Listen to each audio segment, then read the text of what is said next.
আমার যা ইচ্ছে, আপনার কোনো ইচ্ছে নেই? না, ইচ্ছে পূরণ না হলে সে ইচ্ছে থেকেই বা লাভ কি? অভি ঘাড় বেঁকিয়ে তাকালো বাবলির দিকে। এক আশ্চর্য ভালো লাগা ও কৌতুক মেশানো হাসিতে ওর মুখ আবার ভরে উঠল।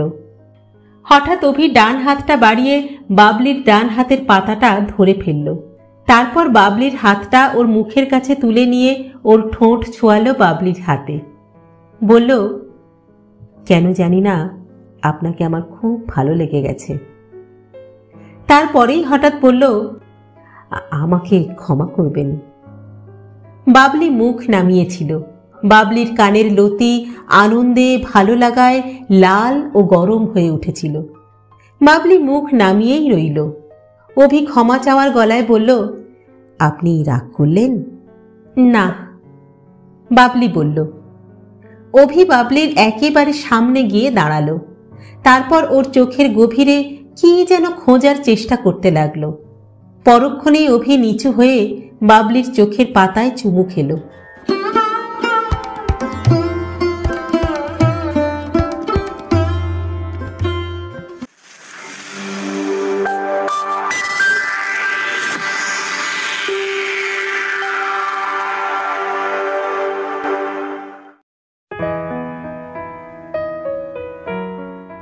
নমস্কার বন্ধুরা, সকলকে স্বাগত জানাই।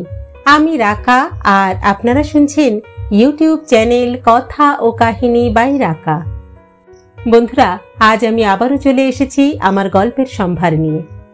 আজ আমি আপনাদের শোনাতে চলেছি শ্রদ্ধেয় সাহিত্যিক বুদ্ধদেব গুহর লেখা জনপ্রিয় উপন্যাস বাবলি। আজ শোনাব উপন্যাসটির 3য় পর্ব। গল্প পাঠ যদি ভালো লাগে তাহলে একটা ছোট্ট লাইক করে দেবেন। আর হ্যাঁ, আপনি যদি আমাদের চ্যানেলে প্রথমবারের জন্য এসে থাকেন তাহলে অবশ্যই চ্যানেলটি সাবস্ক্রাইব করে নেবেন কিন্তু। আসুন এবার তাহলে গল্পে ফিরি। শুরু হচ্ছে বাবলি 3য় পর্ব। উপন্যাসটি প্রাপ্ত মনস্কদের জন্য।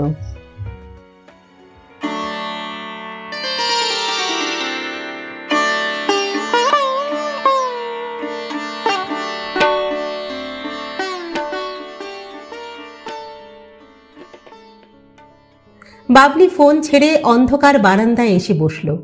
বাবলির নিজেকে খুব দুর্বল, অসহায় বলে মনে হচ্ছিল। আনন্দ যে মানুষকে এত বিব্রত করতে পারে ও তা জানত না। কারো সঙ্গে ফোনে একটু কথা বলার মধ্যে যে এত বিবশ করা ভালো লাগা থাকতে পারে তাও ও জানত না। বাবলি বারান্দায় বসে থাকতে থাকতেই কাকার গাড়ি ঠোকার শব্দ পেল। সিঁড়িতে কাকার পায়ের শব্দটা অন্য দিনের তুলনায় একটু অন্যরকম বলে মনে হলো। কাকা যেন খুব তাড়াতাড়ি উঠে আসছেন। বাবলি বারান্দা থেকে তাড়াতাড়ি ভিতরে এলো। কাকাকে খুব উত্তেজিত দেখাচ্ছিল। কাকা বললেন, বাবি, তোর কাকিমা কোথায় রে? হ্যাঁ, ঘরে। কেন কাকা, কি হয়েছে? না, আমাদের অফিসের বিমানবাবুর হঠাৎ সেরিব্রাল থ্রম্বোসিস অ্যাটাক হয়েছে। ডক্টর সেনের নার্সিংহোমে পৌঁছে দিয়ে এলাম এই একটু আগে। অন্যরা সবাই নার্সিংহোমেই আছেন। আমাকে ভার দিয়েছে তোর কাকিমাকে আর বিমানবাবুর স্ত্রীকে সঙ্গে করে নার্সিংহোমে নিয়ে যাবার। এই অবধি বলেই কাকু, এই যে কোথায় গেলে শুনছো, বলতে বলতে দৌড়ে শোবার ঘরে ঢুকলেন।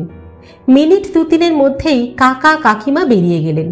কাকিমা বেরোনোর সময় বলে গেলেন, বাবলি, কিষান সিংকে বলে রাখিস পুরো মুরগিটাই রাঁধতে, আর আমাদের খাবার রান্নাঘরে রেখে শুয়ে পড়তে।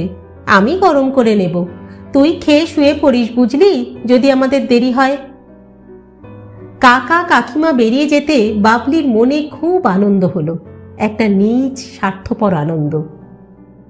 কাকার অফিসের বিমানবাবুকে বাবলি চেনে। ভদ্রলোক আশা করি ভালো হয়ে উঠবেন। ভদ্রলোকের ভালো হয়ে উঠতেই হবে, কারণ বাবলির প্রতি তিনি যে কনসিডারেশন দেখিয়েছেন তার তুলনা নেই। ঠিক যে সময় অভি আসবে তার একটু আগে কাকা কাকিমাকে বাড়ি থেকে চলে যেতে হলো তো তারই অসুস্থতার জন্যে। বাবলিকে একা থাকার, একা একা অভির সঙ্গে কথা বলার সুযোগ দিয়ে বাবলি ঠিক করলো বিমানবাবুর জন্য খুব প্রার্থনা করবে ভগবানের কাছে। কাকা কাকিমা চলে যাবার পর বাবলি আর বারান্দায় বসে থাকতে পারল না। ও একটা বাদনি প্রিন্টের ছাপা শাড়ি পরেছিল।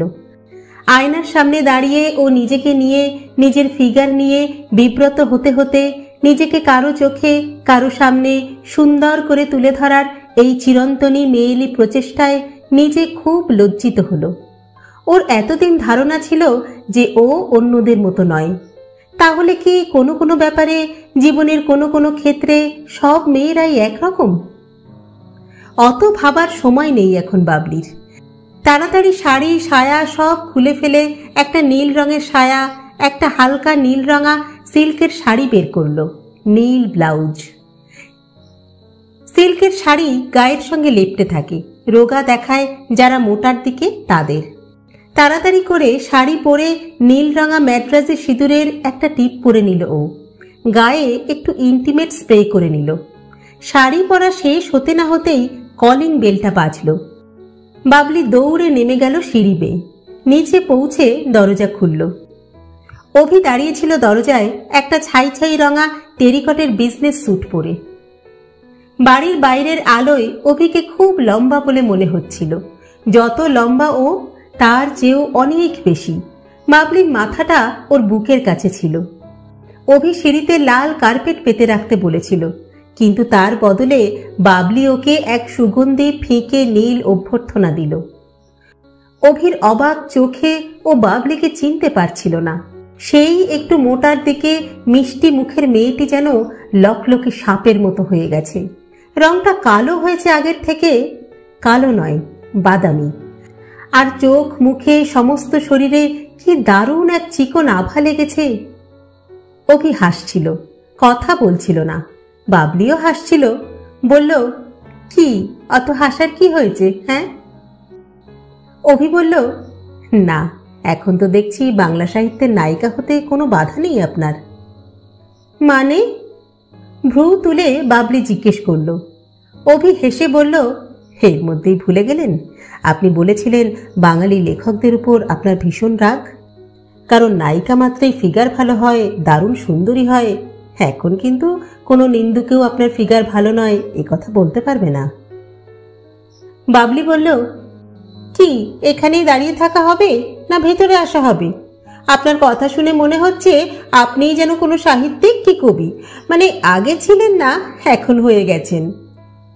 অভি বাবলির পাশে পাশে সিঁড়ি দিয়ে উঠতে উঠতে বলল, মনে মনে সকলেই কবি, কারো কবিত্ব মনেই থাকে আর কারো বা কাগজে, তফাৎ কি? আমি জানি না। তারপর বলল, এরকম দুদিনের হ্যারিকেন ট্যুরে আসার কি মানে হয়? আপনার জন্য আমি 2 দিন ছুটি নিয়েছিলাম, আপনি জানেন? আমার দুটো দিনের ক্যাজুয়াল লিভ নষ্ট করলেন তো আপনি। অভি অবাক হয়ে তাকালো, তারপর ব্যথিত চোখ তুলে বলল, সরি, সত্যিই তো ভেরি সরি। তবে সত্যিই কি কিছু নষ্ট হয় বলে আপনি বিশ্বাস করেন? আমি কিন্তু করি না। সত্যিই কিছু নষ্ট হয় না, সবই প্রাপ্তির ঘরে জমা পড়ে, জমা থাকে। কি থাকে না? আমি অত জানি না, বাবলি বলল অন্যদিকে মুখ ঘুরিয়ে। বসবার ঘরে গিয়ে বসলো ওরা। বাবলি বলল, কি খাবেন বলুন? অভি বলল, কিচ্ছু না। আপনার কি ধারণা শুধু খাওয়ার জন্যই অন্য লোকের কাছে মিথ্যা কথা বলে আমি দৌড়ে এলাম এখানে? বাবলি মুখ তুলে বলল, তবে কেন এলেন? শুধুই কর্তব্য করতে? বাবলির উজ্জ্বল কালো চোখ দুটি, তীক্ষ্ণ নাক, উঁচু হয়ে থাকা কণ্ঠার হাড় দুটো, রোদ লাগা বুক, বুকের পেলব ভাঁজটি সমস্ত এক ঝলকে অভির চোখে ভেসে উঠল। অভি চোখ নামিয়ে নিল, বলল, না, আসতে ভালো লাগলো তাই এলাম। শুধু একজনের সামনে অনেকক্ষণ চুপ করে বসে থাকবো বলে এলাম। তারপর বলল, এসে অন্যায় করেছি? বাবলি মুখ নামিয়ে নিল, কথা বলল না। দুজনেই কথা বলল না। দেওয়ালের মিউজিক্যাল ঘড়িটা টুং টাং আওয়াজ করে 7টা বাজল। বাবলি বলল, সত্যিই কিছু খাবেন না? না, অভি বলল। তারপর বলল, ভাবতেই ভালো লাগছে, আপনি ছোটবেলা থেকে এ বাড়িতে বড় হয়েছেন, খেলেছেন, দুষ্টুমি করেছেন, স্লেট পেন্সিলে অঙ্ক করেছেন। তারপর কি? বাবলি চোখ তুলে বলল, তারপর একদিন ফ্রক ছেড়ে শাড়ি পরেছেন, তারপর এই হঠাৎ আজকের সন্ধ্যায় এমন আশ্চর্য রহস্যময় একজন মেয়ে হয়ে আমার সামনে বসে আছেন, ভাবতেই দারুণ লাগছে। বলেই উঠে দাঁড়ালো অভি। বলল, চলুন আপনার ঘর দেখব। বাবলি খুব খুশি হলো, লজ্জাও পেল। আজ অব্দি অন্য কেউ, অন্য কোনো পুরুষ, অভির মতো পুরুষ বাবলির সম্বন্ধে এত উৎসাহ দেখায়নি। ঘরে ঢুকেই বাবলি বলল, এই যে আমার বাবা মায়ের বিয়ের ছবি। মাকে আমি কখনো দেখিনি, শুধু ফটোতে ছাড়া। অভি অনেকক্ষণ মনোযোগ সহকারে ছবিটি দেখল, তারপর বলল, আপনার মুখ ঠিক আপনার মায়ের মতো। বাবলি হাসল, বলল, হ্যাঁ বাবা তাই বলেন। পরক্ষণেই অভি থমকে দাঁড়ালো অন্যদিকের দেওয়ালে তাকিয়ে, আঙুল দিয়ে দেখিয়ে বলল, ওইটি কার ছবি, কে? বাবলি লজ্জায় মাটিতে মিশে গেল। দেওয়ালে খুব বড় করে এনলার্জ করা বাবলির 4 বছরের একটা ছবি। ন্যাড়া মাথা, ফোকলা দাঁত, ইজের আর নিমা পরে হাসছে।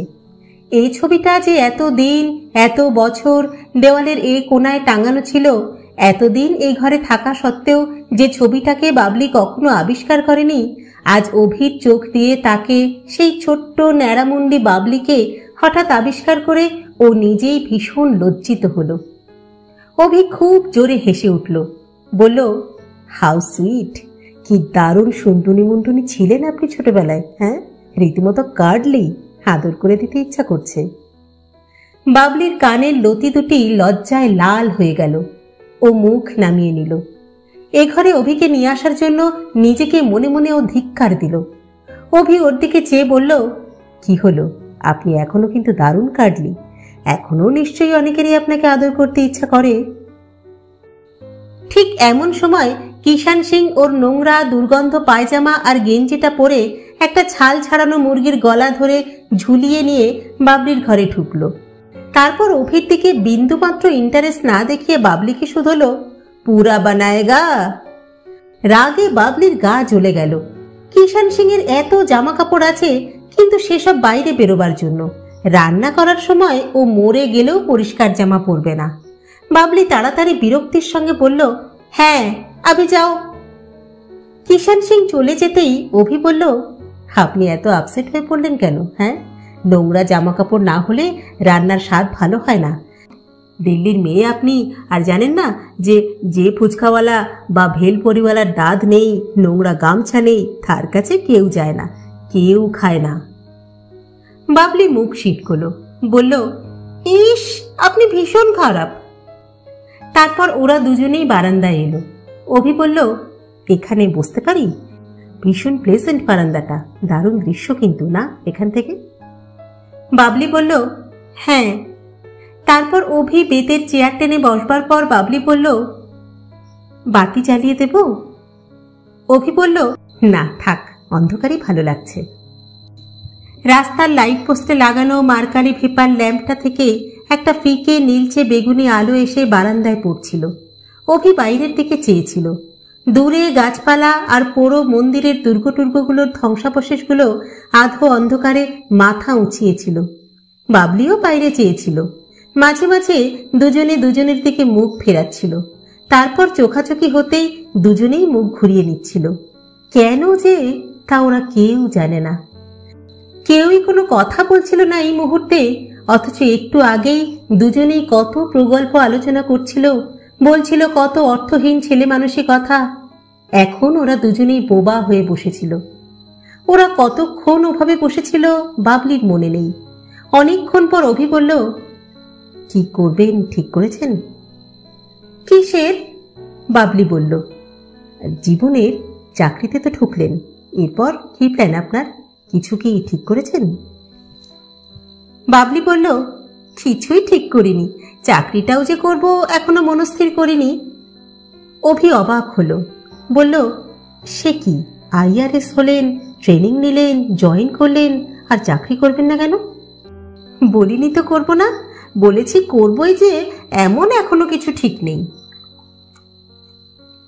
তারপরেই বলল, উইমেন্স লিগ সম্বন্ধে আপনার কি মতামত? আপনি কি মনে করেন মেয়েরা স্বাবলম্বী হলে, নিজেরা আয় করলেই তাদের পক্ষে স্বাধীন থাকা সম্ভব? তাদের নিজেদের ইচ্ছা মতো চলাফেরা করা সম্ভব? অভি অবাক হলো, বলল, এই তো আপনার নিজস্ব মতামতের ব্যাপার। কোনো পুরুষের মতামতের উপর কোনো মেয়ে তার স্বাধীনতার প্রকৃতি নিশ্চয়ই ঠিক করে না। তবে উপার্জনের সঙ্গে কিছু স্বাধীনতা তো থাকেই, এই কথা অস্বীকার করার কোনো উপায় দেখি না। বাবলি বলল, জানি না, আমি হয়তো সেকেলে, অথবা অন্যভাবে বললে বলতে হয় আমি হয়তো ফুল অফ কন্ট্রাডিকশনস।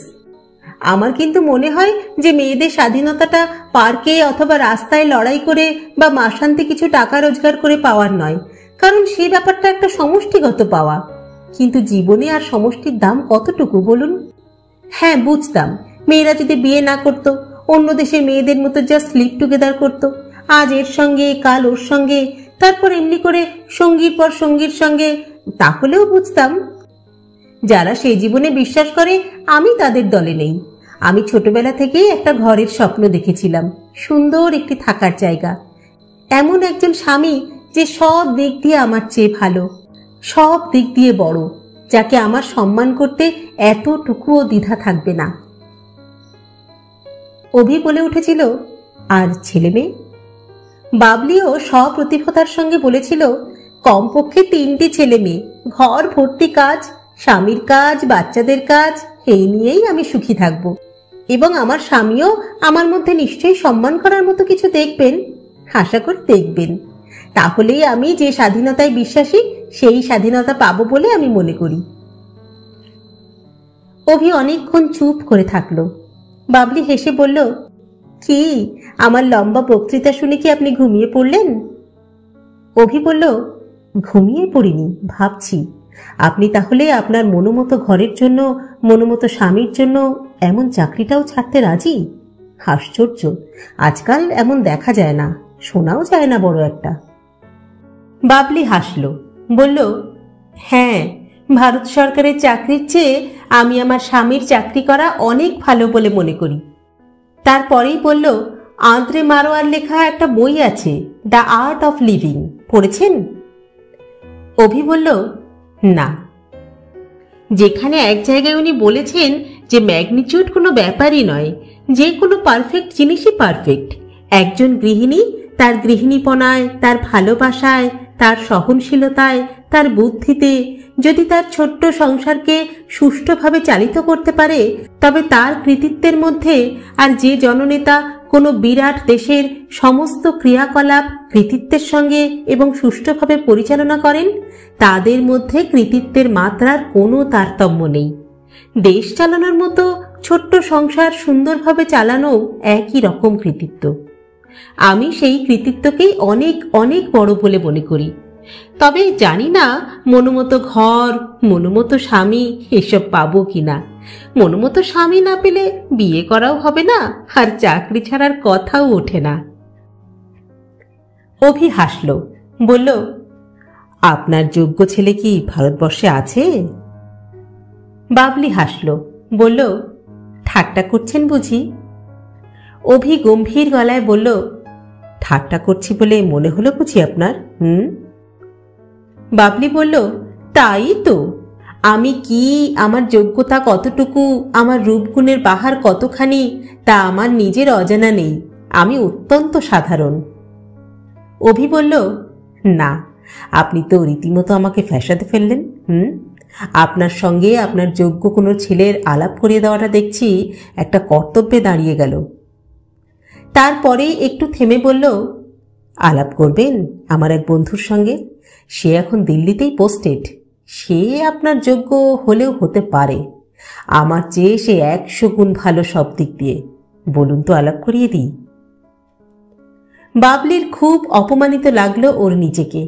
ছি ছি, ও কি নির্লজ্জের মতো অভির কাছে নিজেকে নিবেদন করলো, আর অভি চালাকের মতো কথাটা এড়িয়ে গেল। ওর সঙ্গে আলাপ করাতে চাইল অন্য কারো। বাবলি অনেকক্ষণ চুপ করে থাকল। তারপর কেটে কেটে বলল, না ধন্যবাদ, আমার জন্য আপনার এত কষ্ট স্বীকার করতে হবে না। আমি নাবালিকা নই, আমার স্বামী নির্বাচনের ব্যাপারে আপনার সহায়তা না হলেও চলবে।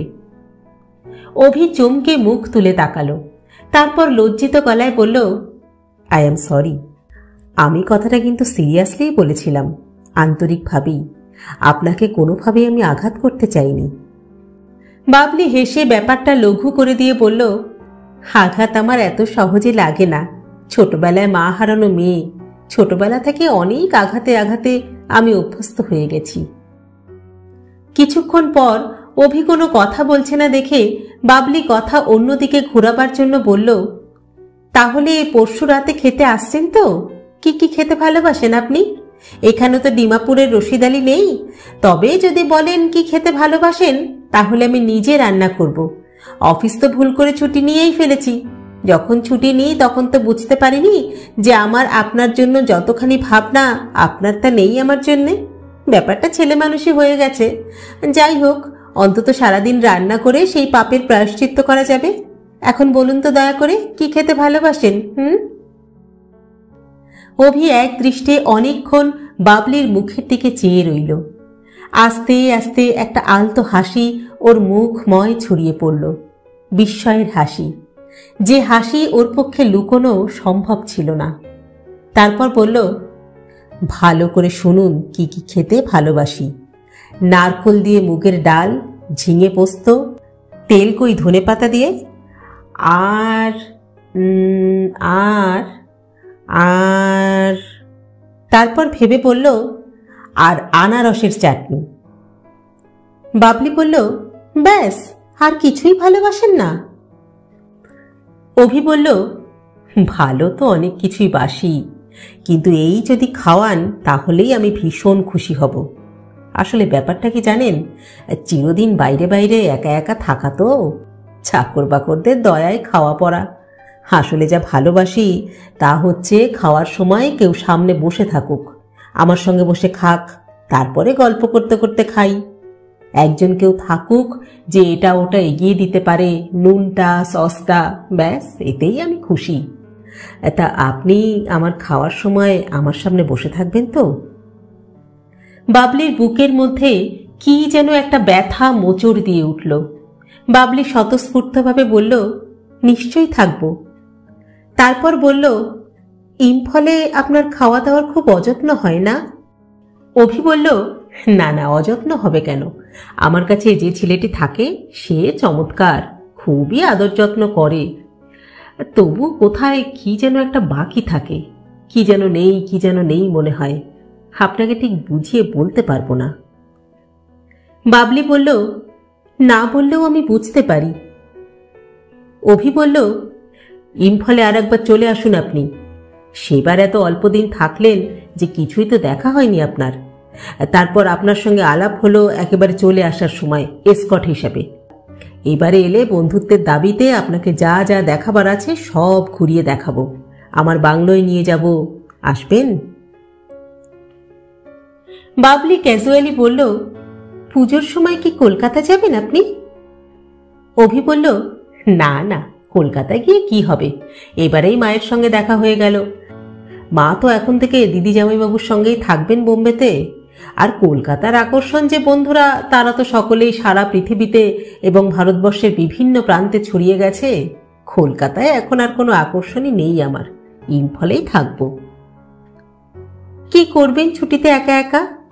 বাবলি শুধল, খাবো, একটু লেখাপড়া করব নিজের শখের, টেনিস খেলবো, আর ঘুমোবো। হঠাৎ বাবলি বলল, আমি যদি যাই পুজোর সময়? অভি আনন্দে প্রায় লাফিয়ে উঠল, বলল, আসবেন, আসুন না, তাহলে তো গ্র্যান্ড হয়, আমারও ছুটি থাকবে, আপনাকে সব সময় কোম্পানি দিতে পারবো। বাবলি বলল, কিন্তু পুজোর সময় মাসিমা মেসোমশাই বোধহয় কলকাতা আসবেন, আমি তাহলে কোথায় থাকবো? ভালো হোটেল আছে ইম্ফলে? আছে আছে, অভি বলল। হোটেল দা অভি, আমার হোটেলে থাকবেন। 5 স্টার হোটেল নয়, থাকতে আপনার কষ্ট হবে, কিন্তু শোয়ার ঘর, অ্যাটাচ বাথ এবং অন্যান্য সমস্ত সুবিধা পাবেন, প্লাস ট্যুরিস্ট গাইড পর্যন্ত। আসবেন তো? তারপর বলল, আমি ভাবতেই পারছি না যে আপনি সত্যিই আসবেন। তা পুজোর তো বেশি দেরিও নেই, আর মাস দেড়েক। আমি তাহলে ফিরে গিয়েই আমার গাড়িটা একেবারে ঠিকঠাক করে ফেলবো, কেমন? খুব মজা হবে, প্লিজ আসুন। বাবলি বলল, কথা দিতে পারছি না, তবে চেষ্টা করব, খুব চেষ্টা করব। একটু পরে বাবলি বলল, একটা কথা বলবো আপনাকে। আচ্ছা, ডিমাপুরের রাস্তায় আপনি যখন আপনার গাড়ির পিছনে আবরাকা ডাবরা বলে আমার কথা মতো লাথি মেরেছিলেন, তখন কি সত্যিই আপনি ভেবেছিলেন যে ওই মন্ত্রে গাড়ি চলবে? আপনি কি ওসবে বিশ্বাস করেন? অভি হো হো করে হেসে উঠল, বলল, ভালোই হলো আপনি কথাটা তুললেন বলে। দেখুন, আপনি ইম্ফল থেকে বেরোনোর পর থেকেই আপনার কথাবার্তায় আমি বুঝেছিলাম যে আপনি ভীষণ বুদ্ধিমতী, আর এও বুঝেছিলাম যে আপনার এই বুদ্ধিমত্তার জন্য স্বাভাবিক কারণেই আপনি খুব গর্বিত। আমাকে বোকা বানিয়েও আপনি এক নিষ্ঠুর রকমের আনন্দ পাচ্ছিলেন। এই কথা যখন বুঝেছিলাম, তখন কেন আপনাকে আপনার আনন্দ থেকে বিনা কারণে বঞ্চিত করি আমি? তাই যা যা বলেছিলেন, যখনই বলেছিলেন, তাই করে আপনাকে খুশি মনে রাখার চেষ্টা করছিলাম। অন্যায় করেছিলাম কি? বাবলির মুখটা ছায়ের মতো সাদা হয়ে গেল। বাবলি হাসির শীষ তুলে বলল, ইস, কি খারাপ আপনি! আপনি জেনে শুনে অমন বোকা সেজেছিলেন। কি ডেঞ্জারাস লোক আপনি, বাপ্পা! হঠাৎ ঘড়ি দেখল অভি, বলল, ও বাবা, অনেক রাত হয়ে গেল। আমার বৌদি হাতে মাথা কাটবেন আমার। এবার উঠি কিন্তু, কেমন? বাবলি বলল, যা ইচ্ছে। অভি উঠতে উঠতে বলল, আমার যা ইচ্ছে? আপনার কোনো ইচ্ছে নেই? বাবলি বলল, না, ইচ্ছে পূরণ না হলে সে ইচ্ছে থেকেই বা লাভ কি? অভি ঘাড় বেঁকিয়ে তাকালো বাবলির দিকে। এক আশ্চর্য ভালো লাগা ও কৌতুক মেশানো হাসিতে ওর মুখ আবার ভরে উঠল। হঠাৎ অভি ডান হাতটা বাড়িয়ে বাবলির ডান হাতের পাতাটা ধরে ফেলল। তারপর বাবলির হাতটা ওর মুখের কাছে তুলে নিয়ে ওর ঠোঁট ছোঁয়ালো বাবলির হাতে। বলল, কেন জানি না, আপনাকে আমার খুব ভালো লেগে গেছে। তারপরেই হঠাৎ বলল, আমাকে ক্ষমা করবেন। বাবলি মুখ নামিয়েছিল। বাবলির কানের লতি আনন্দে ভালো লাগায় লাল ও গরম হয়ে উঠেছিল। বাবলি মুখ নামিয়েই রইল। অভি ক্ষমা চাওয়ার গলায় বলল, আপনি রাগ করলেন? না, বাবলি বলল। অভি বাবলির একেবারে সামনে গিয়ে দাঁড়ালো। তারপর ওর চোখের গভীরে কি যেন খোঁজার চেষ্টা করতে লাগলো।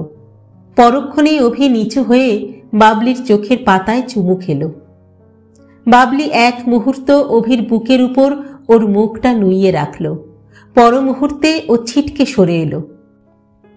ওর মনে হলো ওর সারা শরীরে কি এক আগুন জ্বলে উঠেছে, দাউ দাউ করে জ্বলছে, যে আগুনের নাম ও জানে না। বাবলি জানল না সেই মুহূর্তে যে সেই আগুন আর কখনো নিভবে না, তুষের আগুনের মতো নিঃশব্দে ধিকি ধিকি করে জ্বলবে। বাবলির শরীরের সমস্ত অণুতে, পরমাণুতে, বাবলির মনের মলিকিউলে।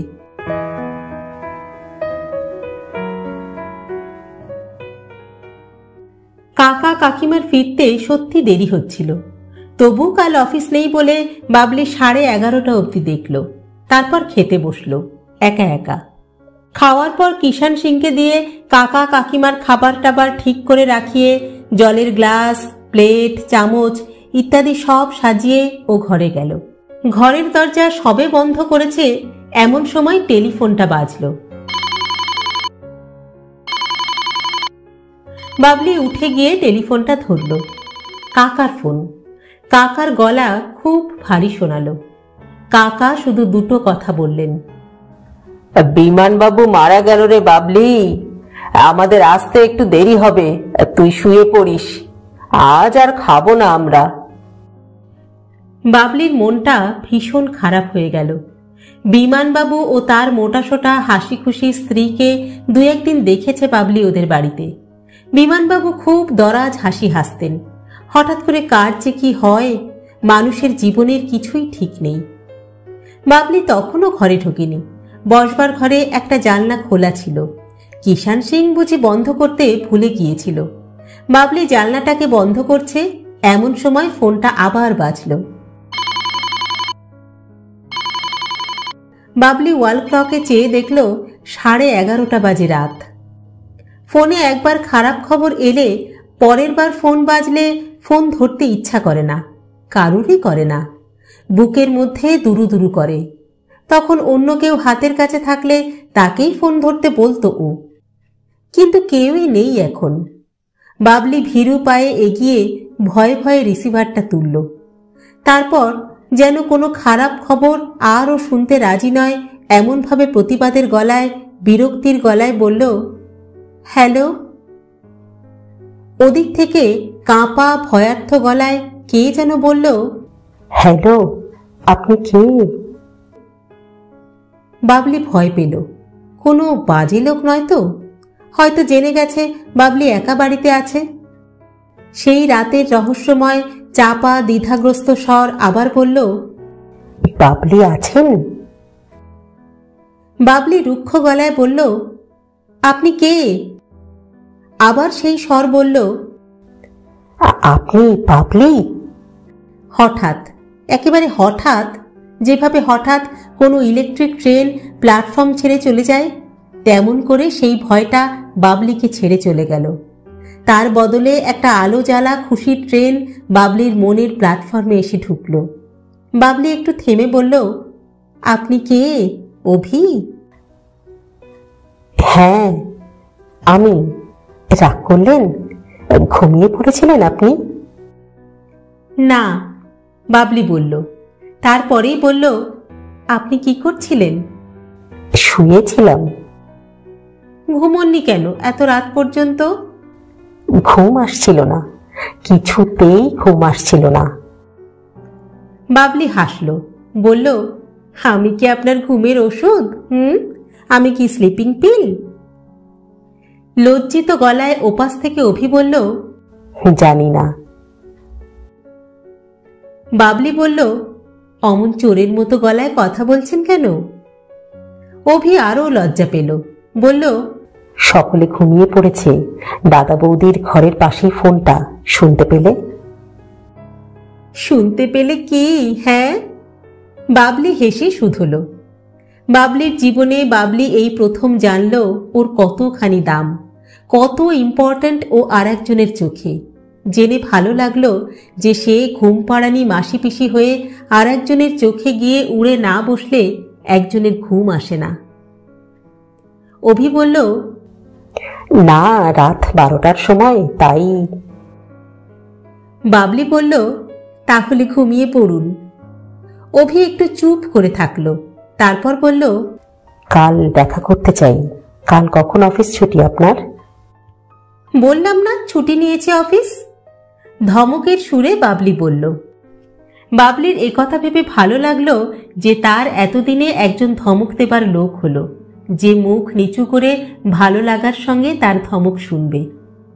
অভি বলল, ইউনিভার্সিটিতে আমার কাজ 4টের মধ্যে শেষ হয়ে যাবে, আপনি 4:30টায় চলে আসুন। কোথায়? বাবলি বলল, কটেজ ইন্ডাস্ট্রিজের রেস্তোরাঁয়। আমি থাকবো কর্ন সার্কাসে। বাবলি বলল, আসবো। অভি বলল, ছাড়ি?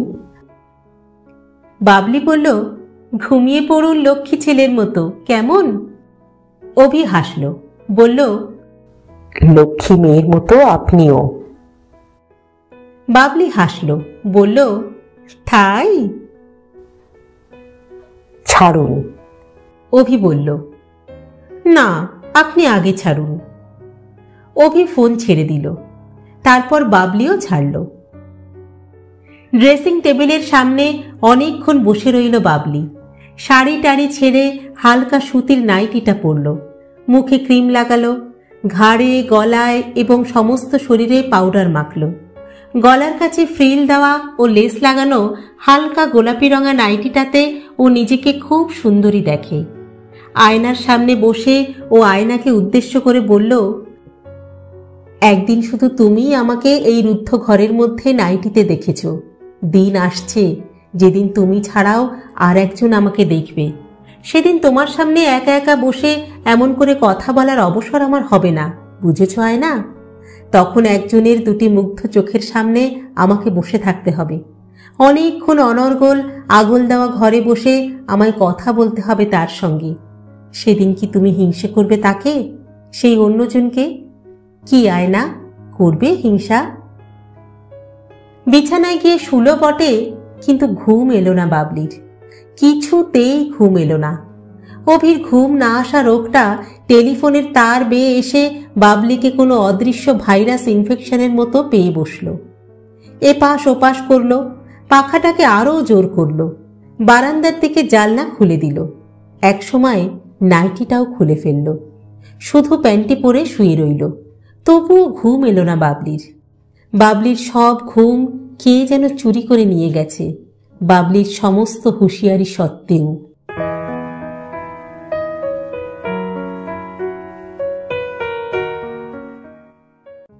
পরদিন দুপুরে খাওয়ার পর বাবলি শুয়েছিল। কাকিমাও ঘুমোচ্ছিলেন নিজের ঘরে। সারা রাত ঘুমোননি কাকিমা। বাবলি যখন শেষ রাতে ঘুমিয়েছিল, ভোর হওয়ার আগে ঠিক তখনই কাকা কাকিমা বাড়ি ফিরেছিলেন। বাবলি জানতে পারেনি। কাকিমার মুখে সেই এক কথা, বিমানবাবুর স্ত্রীর বিলাপ, ছেলে মেয়েদের কান্নাকাটির কথা। বাবলির ভালো লাগছিল না ওসব শুনতে। ও মনে মনে যখন এক দারুণ আনন্দময় অবস্থার মধ্যে অবস্থান করছিল, সেই সময় অন্য কারুর দুঃখের কাহিনী, তার শোকাবহতা, এসব কিছুই বাবলি শুনতে রাজি ছিল না। তাছাড়া আশ্চর্য, বাবলি নিজেও ভেবে অবাক হলো যে কাকিমার এই মন খারাপ, বিমানবাবুর মৃত্যুর এই শোক তার মনকে একেবারে স্পর্শমাত্র করল না। এই মুহূর্তে ওর বিশ্বাস করতে কষ্ট হচ্ছিল যে পৃথিবীতে মৃত্যু আছে, শোক আছে, কাউকে হারাবার বিয়োগ ব্যথা আছে। ওর সমস্ত মনে আনন্দ, সমস্ত রকম আনন্দের যোগফল তখন ওর পায়ের রূপোর পায়জোরের মতো চলতে ফিরতে ঝুমঝুম করে বাজছিল।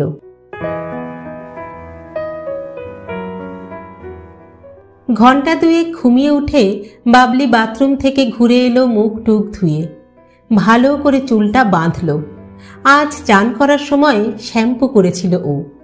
চুল বাঁধল, আইব্রো পেন্সিল বোলালো ভুরুতে। তারপর সাদা জমির উপর কালো ছাপার কাজের একটা অর্গান্ডি শাড়ি বের করলো আলমারি থেকে, সঙ্গে কালো সিল্কের ব্লাউজ, কালো ব্রেসিয়ার, ছাই রঙা সায়া। কালো পাথরের একটা তিব্বতী মালা বের করলো ড্রয়ার থেকে। তারপর কালো একটা হ্যান্ডব্যাগ নিয়ে ঠিক 3:45 সময় বেরিয়ে পড়ল বাড়ি থেকে। দিল্লিতে এ সময়টা ভীষণ গরম পড়ে। বাসের জন্য দাঁড়িয়ে থাকতে থাকতেই ঘেমে উঠল বাবলি। ট্যাক্সিই নিত, কিন্তু ট্যাক্সি স্ট্যান্ডে একটাও ট্যাক্সি ছিল না।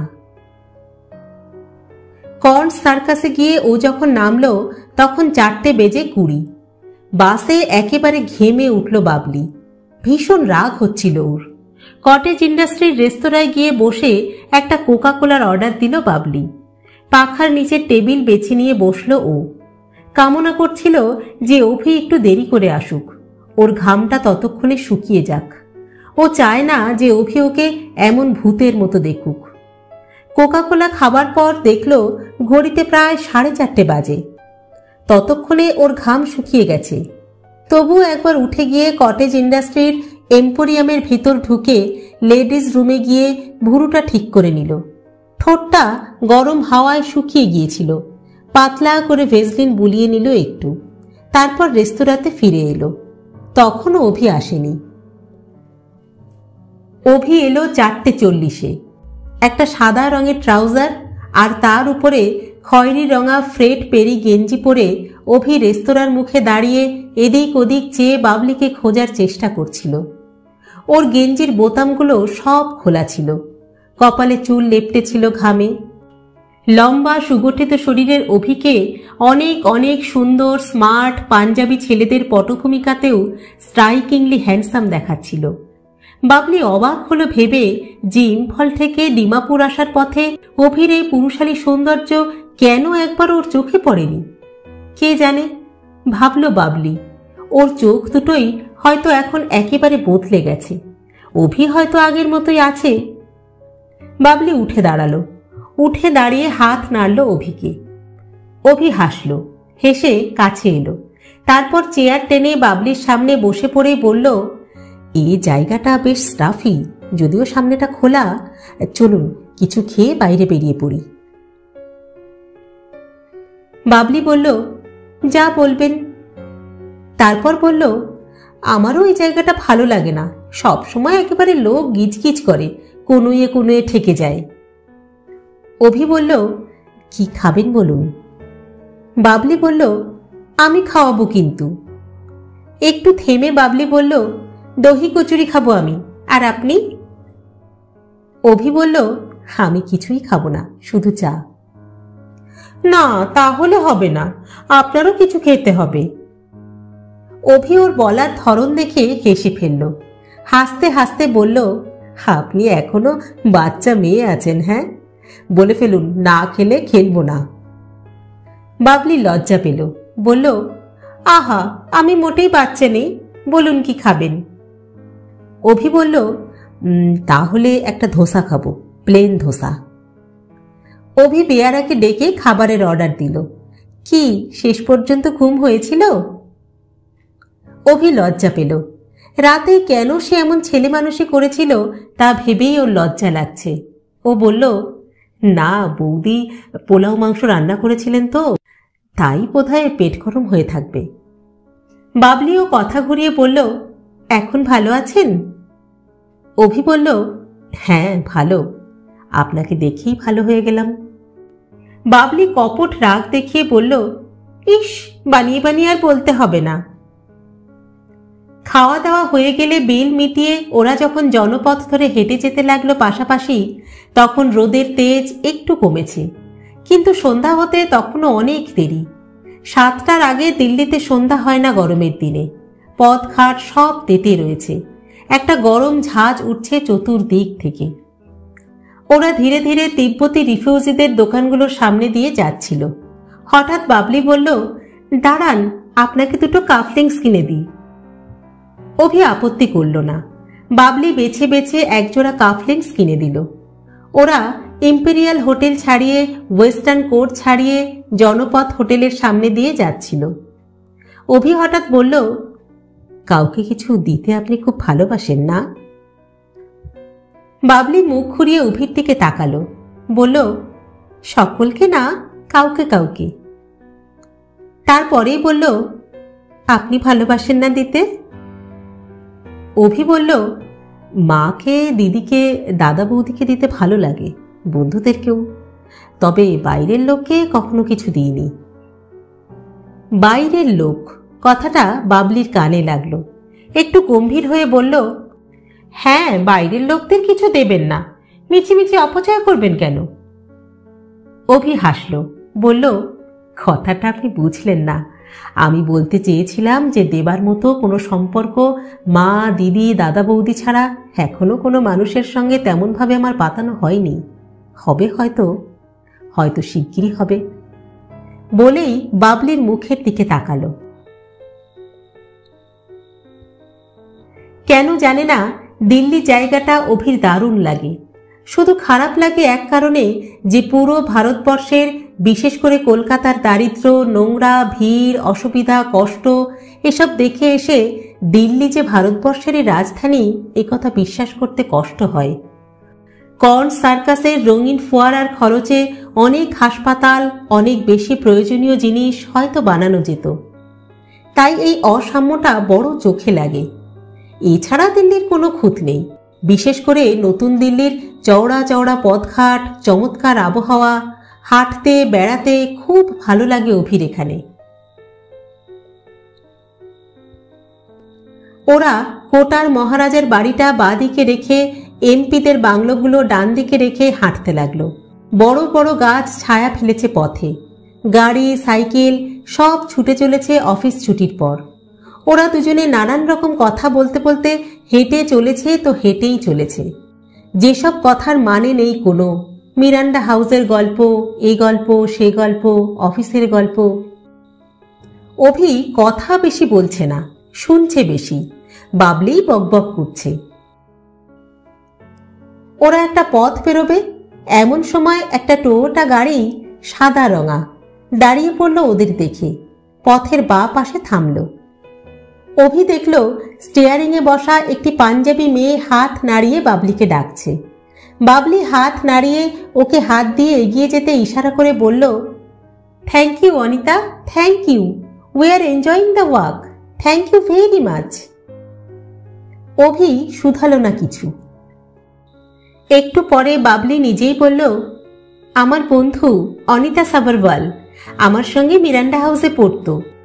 এখানে বাটিকের দোকান আছে একটা, খুব ভালো ব্যবসা। ওর স্বামীর কি সব কারখানা টারখানা আছে ফরিদাবাদে, ভদ্রলোক ইঞ্জিনিয়ার। অভি বলল, তাই বুঝি? অনিতার কথা উঠতেই বাবলি হঠাৎ বলল, আচ্ছা আপনি ঝুমাকে চেনেন? Jhuma Sen, air hostess. ওকে একবার দেখলে ভোলবার কথা নয়, দারুণ সুন্দরী। বলেই এক ঝলক দেখে নিল অভির চোখে।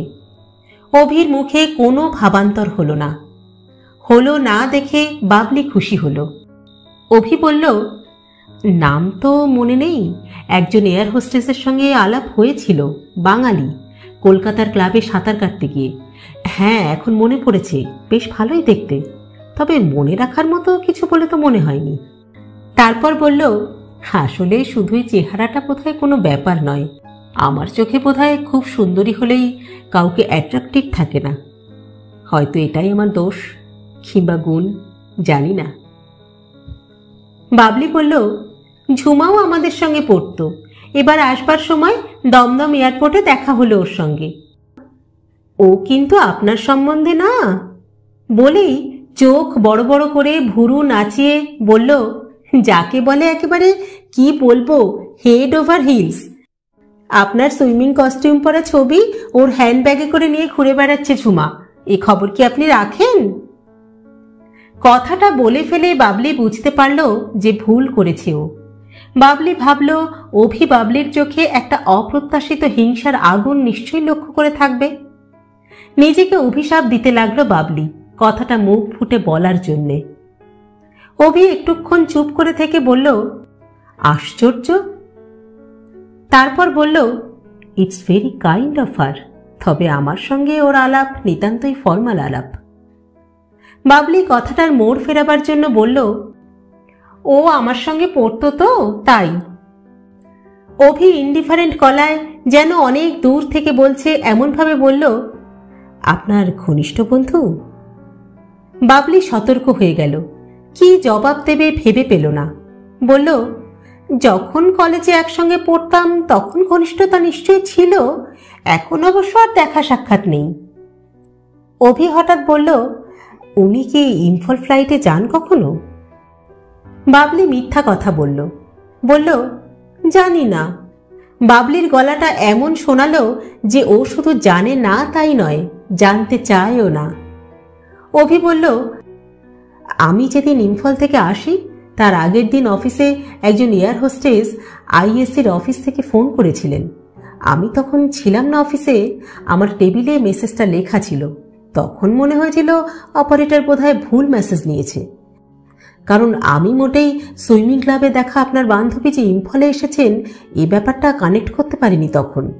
কিন্তু এখন তো মনে হচ্ছে যে মিস সেন তাহলে উনি হবেন হয়তো। বাবলির খুব রাগ হলো মনে মনে। ঝুমার এই গায়ে পড়া জোর করে ভালোবাসা স্বভাব দেখে ঘেন্নাও হলো। কিন্তু দোষটা বাবলির, কেন এই প্রসঙ্গ তুলতে গেল? পরক্ষণে অভি বলল, অত্যন্ত স্বল্প পরিচিত একজন ভদ্রলোককে এমনভাবে ফোন করে দেখা করতে বলাটা বেশ ব্যাড টেস্ট, কি বলুন? তবে আমার মনে হয় উনি নিশ্চয়ই আমার পিস্তত দাদার কাছ থেকে কোনো জিনিস নিয়ে এসেছিলেন, অথবা কোনো খবর হয়তো দেওয়ার ছিল। নইলে কেনই বা ফোন করবেন? আর তাছাড়া কোনো কাজ না থাকলে কেউ কি এমনভাবে ফোন করতে পারেন? বাবলি বলে উঠল, মেসেজ দেওয়ার থাকলে তো ফোনেই দিতে পারতো না? অভি যেন এই কথাটা জানতো না, এমনভাবে বলল, ও হ্যাঁ তাই তো, এই কথাটা তো মনে হওয়া উচিত ছিল আমার। এরপরেই অভি যেন কিরকম গম্ভীর হয়ে গেল। বাবলির মনে হতে লাগলো ঝুমার প্রসঙ্গ উঠতেই অভির এই পরিবর্তন। তবে কি ঝুমা ইতিমধ্যে অভির সঙ্গে দেখাও করেছে? বাবলি যে ঝুমাকে ঈর্ষা করে এই কথাটা যে আর অভির কাছে গোপন রইল না, এটা বুঝতে পেরেই বাবলির ভীষণ খারাপ লাগতে লাগলো। অভির সঙ্গ ওর আর একটুও ভালো লাগছিল না যেন। ওর মনে হতে লাগলো ও যেন পালাতে পারলে বাঁচে। একটু পরে বাবলি বলল, এবার কিন্তু আমাকে বাড়ি যেতে হবে। বাবলি ভেবেছিল অভি বলবে সে কি এত তাড়াতাড়ি কিসের, কিন্তু অভি বলল, হ্যাঁ আমারও কাজ আছে, তারপর নেমন্তন্ন আছে। বাবলি চুপ করে রইল। বাবলির খুব রাগ হচ্ছিল, নিজের ওপর তো বটেই, অভির উপরও। এতই যদি কাজ, তাহলে রাত 12টার সময় ফোন করে দেখা করতে পারা কেন? সত্যি সত্যি ক্যাবলা লোকটা। বাবলি ভাবল, এর সম্বন্ধে একদিনে মনে মনে যে সুন্দর ধারণাটা গড়ে উঠেছিল তা বুঝি ভুল। ওর মনের ধারণাটা বুঝি ভুল। অভি নিতান্তই একটা সাধারণ ছেলে। ঝুমার চেহারা দেখেই, ঝুমার প্রতি ওর ইন্টারেস্ট শুনেই বাবলির প্রতি সমস্ত ইন্টারেস্ট ওর চলে গেছে। বাবলি মনে মনে রায় দিল যে এসব বাজে ছেলে বাবলির যোগ্য নয়। অভি একটা ট্যাক্সি ধরেছিল, বাবলিকে আবার কর্ন সার্কাসেই নামিয়ে দিল। ওখান থেকে বাস, স্কুটার, ট্যাক্সি সবই পাওয়া সোজা। বাবলি ট্যাক্সি থেকে নেমে খুব জোরে দরজাটা বন্ধ করল, প্রায় অভির কানে তালা লাগিয়ে। অভি চমকে মুখ তুলে তাকালো বাবলির দিকে, তারপর জানলা দিয়ে মুখ বের করে বাবলিকে বলল, এই রাগ করলেন? সত্যি কাজ আছে, বিশ্বাস করুন। আমি মেয়েদের সঙ্গে কথাবার্তা বলতে জানি না, একটু বেরসিক আছি তো, কোনো দোষ হয়ে থাকলে ক্ষমা করবেন। বাবলি হাসবার চেষ্টা করল, বোধহয় হাসলও, হাত নাড়ল। অভি আবার বলল, কাল সন্ধে লাগতে না লাগতেই আপনাদের বাড়ি পৌঁছবো। কি কি খেতে ভালোবাসি মনে আছে তো? না আবার বলবো? পেছনে অনেক গাড়ি ছিল। এতক্ষণ ট্রাফিক লাইটটা লাল ছিল, কখন যে হলুদ হয়ে সবুজ হয়ে গিয়েছিল খেয়াল ছিল না অভির। পিছন থেকে প্রাইভেট গাড়ি, ট্যাক্সি, ভটভটিয়ার ইঞ্জিনের যুগপৎ আর্তনাদে এবং দাড়িওয়ালা এবং দাড়ি ছাড়া পাঞ্জাবিদের শাঁখের আওয়াজের মতো সুখকর সম্বোধনে ট্যাক্সিটাকে আর দাঁড় করিয়ে রাখা গেল না। বাবলি উত্তরে কি বলল শোনাই হলো না অভির। অভির মনে হলো এতগুলো গাড়ির সকজস্ট পাইপের চোখ জ্বালা করা ধোঁয়ার মধ্যে বাবলি বুঝি হারিয়ে গেল। বাবলি এক গমগমে গর্বময় প্রত্যাশায় ভর করে আজ বিকেলে কর্ন সার্কাসে এসে বাস থেকে নেমেছিল। এখন ট্যাক্সিতে ও যখন উঠে বসল, তখন ও আশাভঙ্গতার গ্লানিতে, অপমানের ঘামে জবজবে হয়ে গেছিল। ঘামে জবজবে হয়ে এক বুক অভিমান নিয়ে ও ট্যাক্সির পিছনের সিটের সঙ্গে গা এলিয়ে বসে রইল। ট্যাক্সিটা হু হু করে হাউস খান এনক্লেভের পথে ছুটে চলল। তখনও গরম রুক্ষ রাজস্থানী হাওয়া এসে থাপ্পড় মারতে লাগলো ওর চোখে মুখে। ওর বুকের ভিতর পর্যন্ত এক অকারণ অবুঝ জ্বালায় জ্বলতে লাগলো। বাবলি ঠিক করল বাড়ি গিয়ে অনেকক্ষণ ধরে ও চান করবে।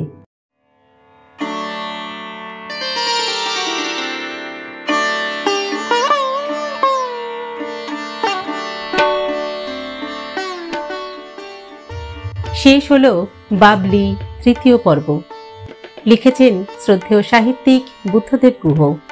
গল্প পাঠ করলাম আমি রাকা। আপনারা শুনছেন ইউটিউব চ্যানেল কথা ও কাহিনী বাই রাকা।